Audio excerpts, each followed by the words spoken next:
We shall overcome. We shall overcome someday. Deep in my heart, I do believe we shall overcome someday. Museveni will go. Museveni will go. Museveni will go someday. Deep in my heart, I do believe Museveni will go someday. People power. Our power. Well, I'm very delighted to be here this evening and to appreciate all of you.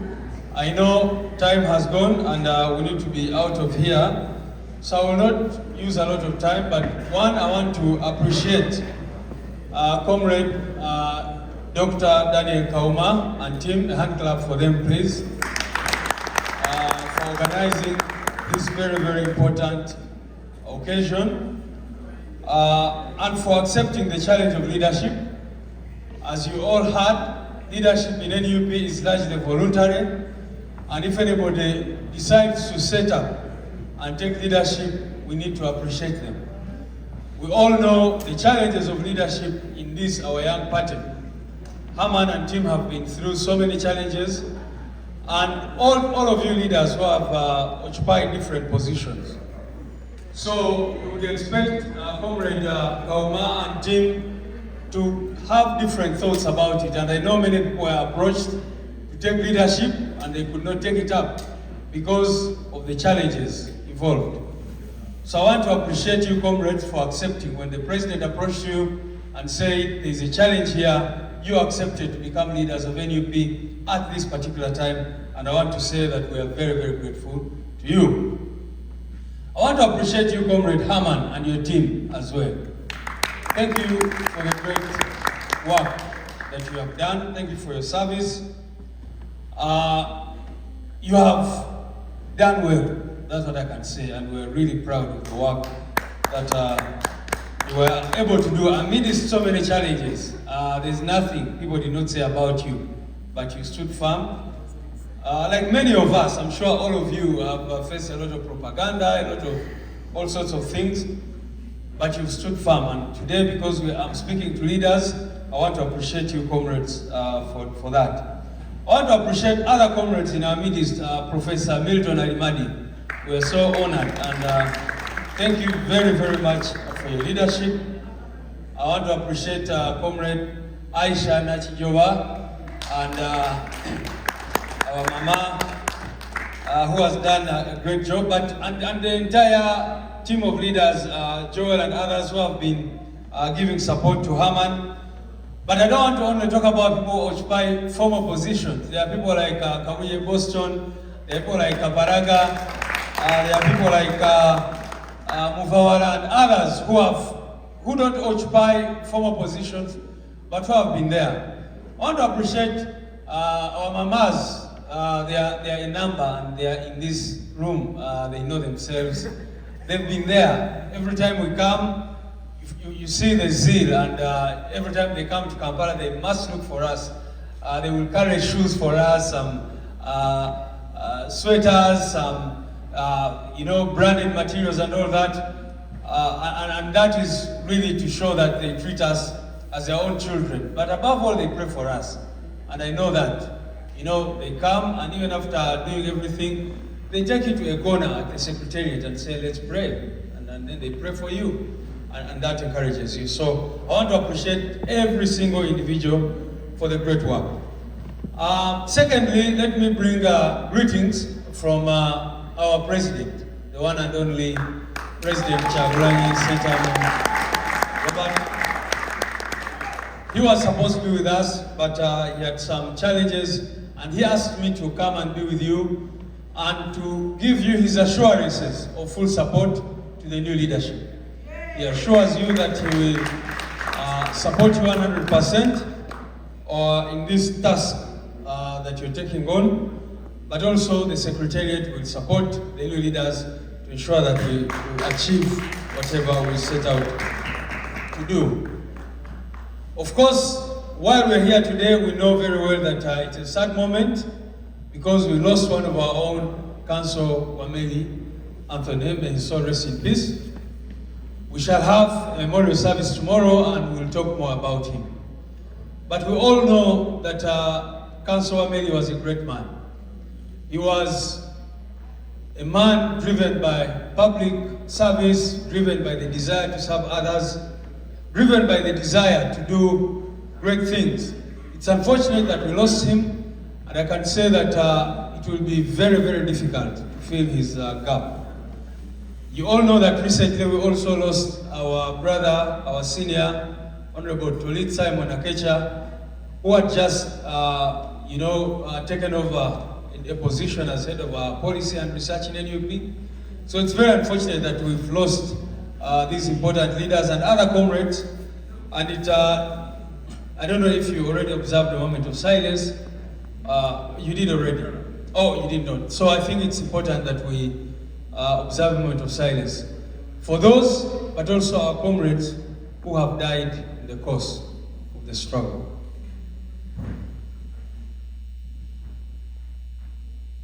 May their souls rest in eternal peace.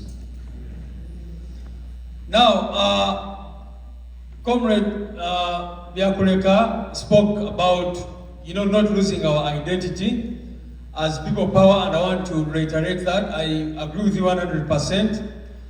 That yes, we got into NUP as a political party, and it was necessary. It was a tactical move.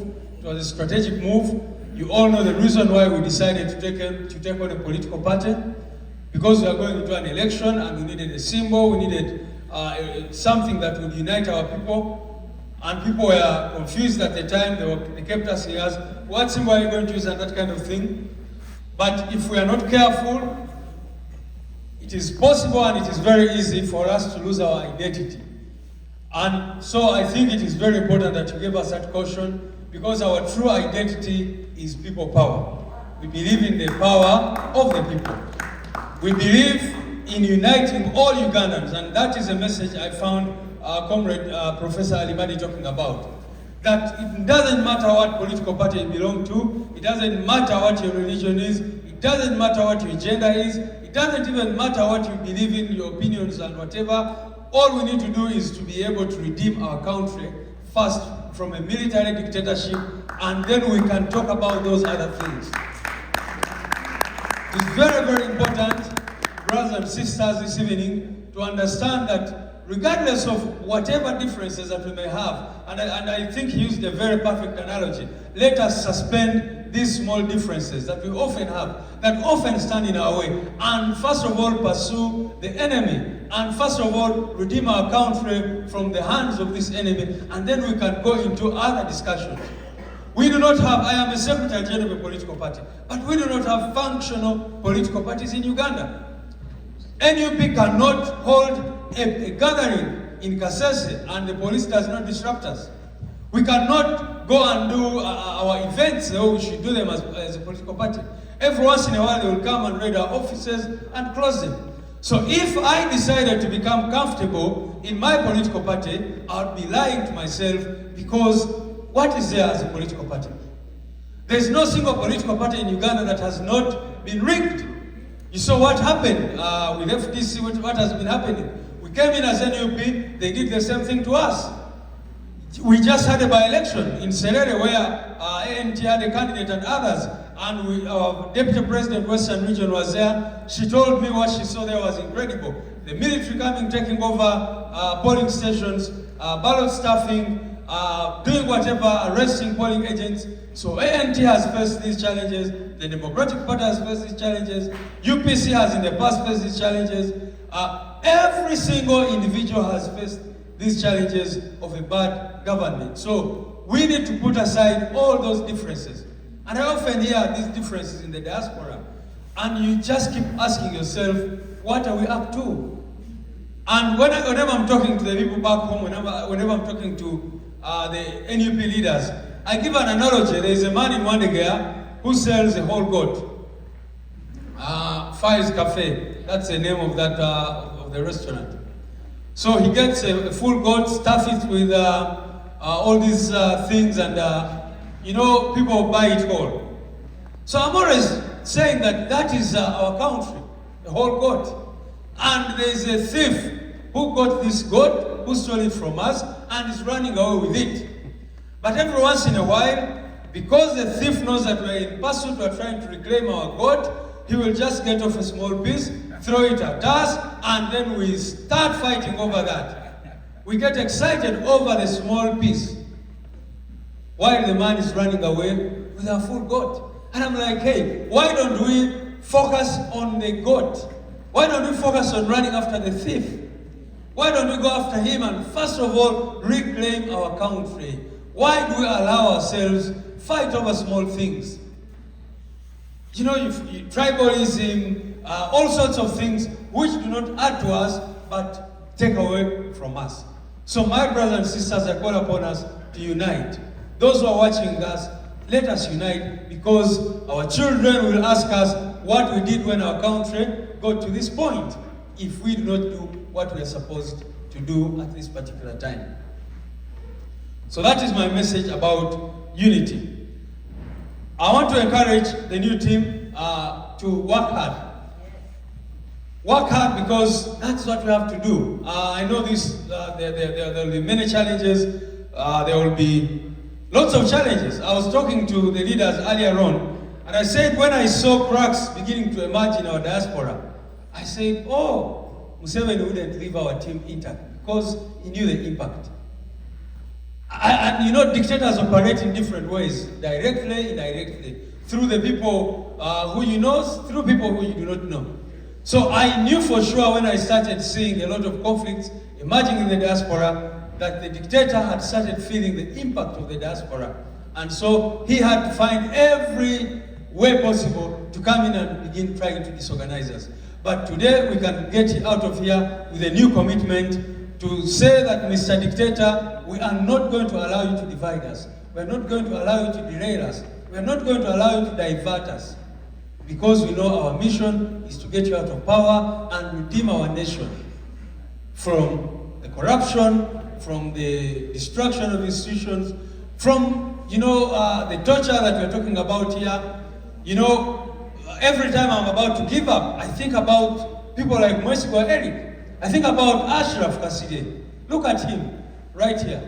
When you think about all these comrades, and you think about Rita Nabu Kenya, you think about Daniel Cheine, you think about Yasin Kauma, you think about Mutiabule, you think about all these young people who lost lives, Frank and others, you realize that we need to continue moving until we're able to get justice for the victims of impunity, justice for the victims of oppression, justice for the victims of exploitation.